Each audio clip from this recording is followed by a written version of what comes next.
보실 하나님 말씀은 이사야 17장 1절에서 6절까지 말씀입니다.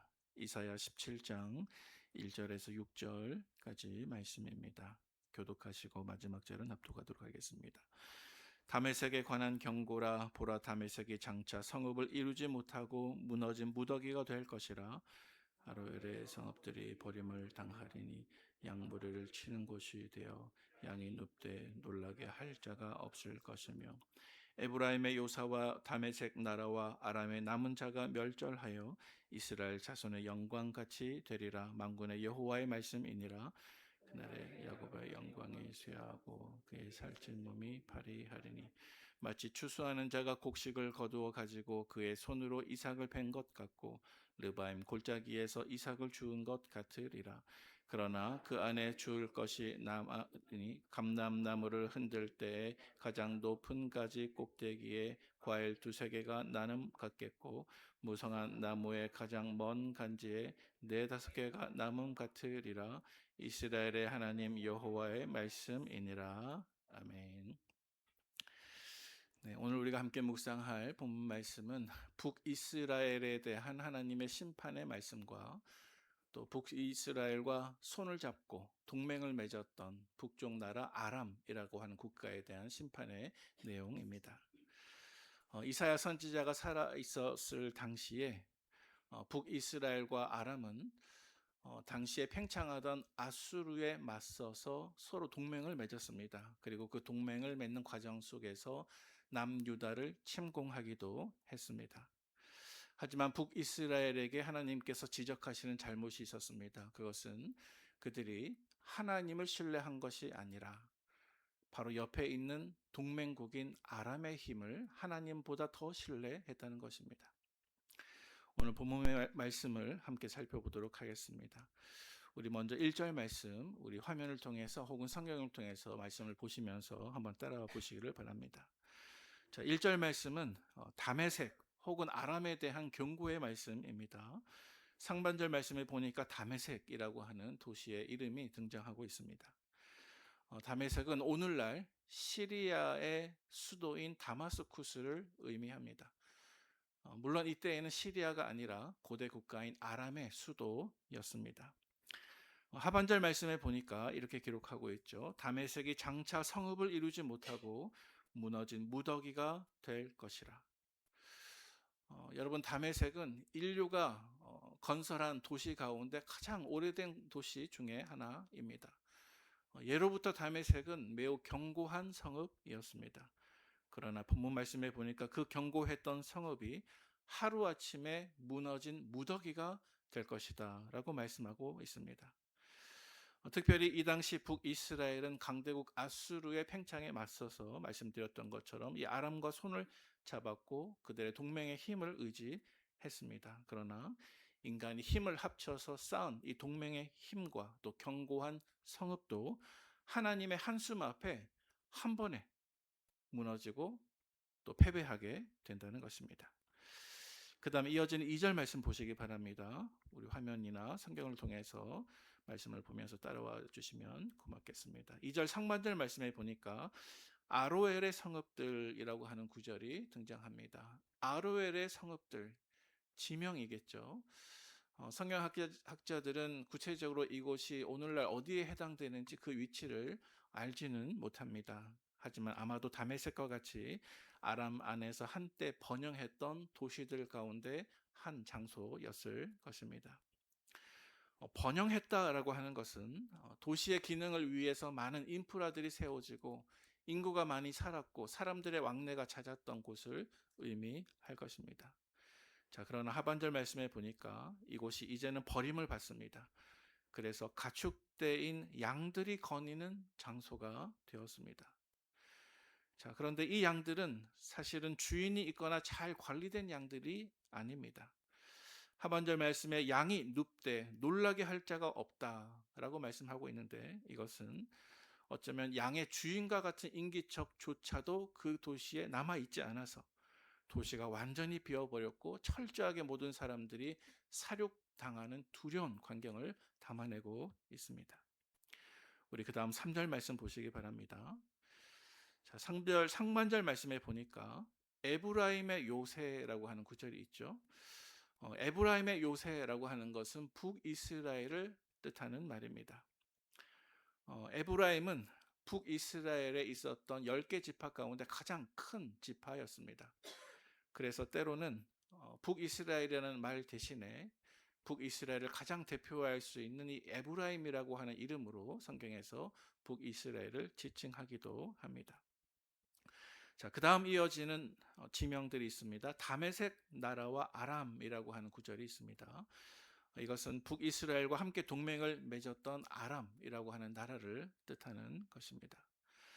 자, 3절 하반절 말씀에 보니까 이렇게 북이스라엘과 아람 모두 하반절 말씀에 이스라엘 자손의 영광같이 되리라, 그렇게 말씀하고 있죠. 하지만 여러분, 이 말은 사실은 반어적인 혹은 역설적인 의미를 담고 있습니다. 이스라엘 자손의 영광이라고 하는 것은 좋은 뜻을 가리키는 것이 아닙니다. 그것은 하나님의 심판으로 인해서 그토록 자랑했던 화려한 영광이 이제는 빈 껍데기만 남아있는 그 이스라엘의 영광처럼 될 것이다 라고 하는 의미를 담아내고 있습니다. 자, 그래서 이어지는 4절 말씀 속에서 현실의 모습을 그대로 다시 한번 표현하고 있습니다. 4절 말씀은 이렇게 말씀합니다. 그날에 야곱의 영광이 쇠하고 그의 살찐 몸이 파리하리니.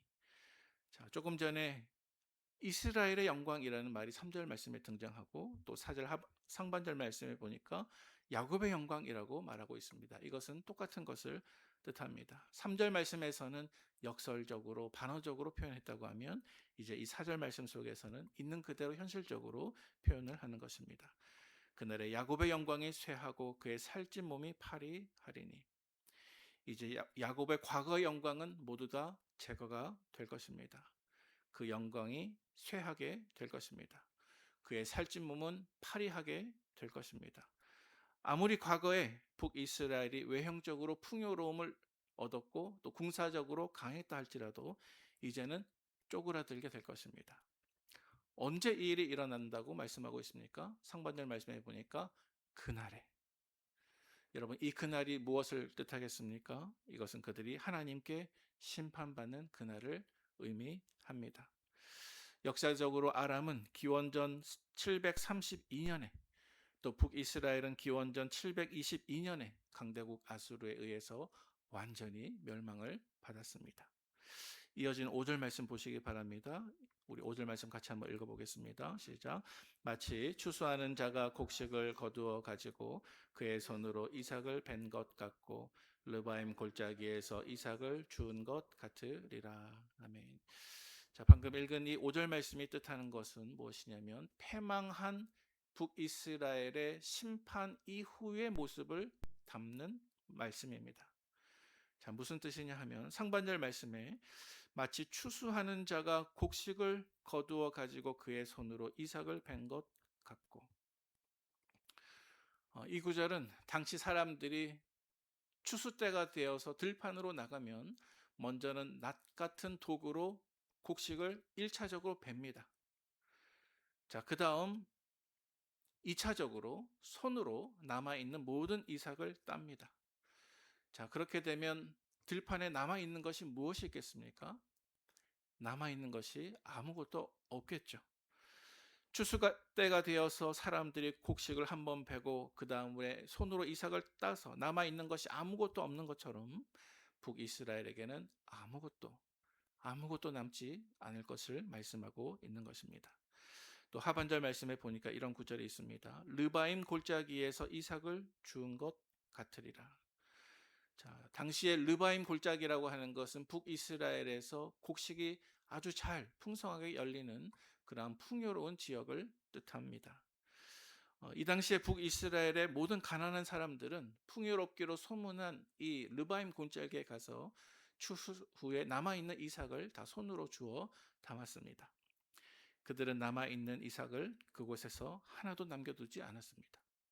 마치 그와 같이 북이스라엘의 모든 것이 하나님의 심판 이후에 다 빼앗기고 황폐하게 될 것을 경고하는 것입니다. 이제 마지막 6절 말씀을 보도록 하겠습니다. 6절 말씀은 다소간의 소망의 말씀을 주님께서 말씀하고 계십니다. 우리 6절 말씀 같이 읽어보겠습니다. 시작. 그러나 그 안에 주울 것이 남으리니 감람나무를 흔들 때에 가장 높은 가지 꼭대기에 과일 두세 개가 남음 같겠고 무성한 나무의 가장 먼 가지에 네 다섯 개가 남음 같으리라. 이스라엘의 하나님 여호와의 말씀이니라. 아멘.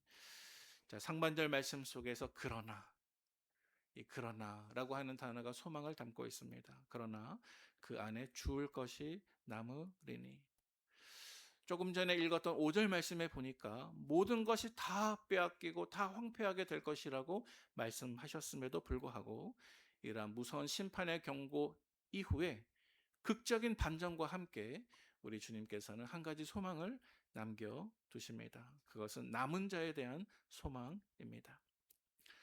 상반절부터 하반절 말씀에 보니까 이런 구절들이 있습니다. 감람나무를 흔들 때 가장 높은 가지 꼭대기에 과일 두세 개가 남음 같겠고 무성한 나무의 가장 먼 가지에 네 다섯 개가 남음 같으리라. 여러분 이 모습을 한번 머릿속에 상상해 보시면 좋겠습니다. 당시에 감람나무 열매를 거둘 때 농부가 때로는 그 나무를 붙들고 사정없이 흔듭니다. 그러면 흔들린 그 나무 속에서 잘 익은 열매들이 우수수 떨어지게 되는 것이죠. 혹은 감람나무 열매를 거둘 때 농부들은 긴 막대기를 가지고 높은 가지에 있는 것들을 털어냅니다. 그래서 열매를 거두는 장면입니다. 자, 그런데 이렇게 농부가 아무리 나무를 많이 흔들어도 가장 꼭대기에 있는 두세 개 정도는 남아 있다는 것입니다. 막대기로 아무리 그 나무를 털어도 그 막대기보다 더 높이 있는 네다섯 개 정도의 열매는 남아 있다는 것입니다. 이것은 하나님께서 북이스라엘의 죄를 심판하시고 그들을 멸망시키시지만 그렇다고 해서 그들에게 완전히 소망을 다 거두시지는 않고 반드시 소수라도 남아있는 구원의 소망을 이루어 주신다고 하는 소망의 약속인 것입니다. 이제 말씀을 정리합니다. 사랑하는 우리 성도 여러분, 이 시간 나 자신들에게 한번 질문해 보면 좋겠습니다. 나는 내 삶을 지켜주었던 모든 견고한 성읍들이 흔들리고 무너진다고 느껴졌을 때, 나를 지탱해 주었던 모든 것들이 이제는 사라진다고 여겨지게 되었을 때, 그 순간 나는 망했구나 하면서 낙심하십니까?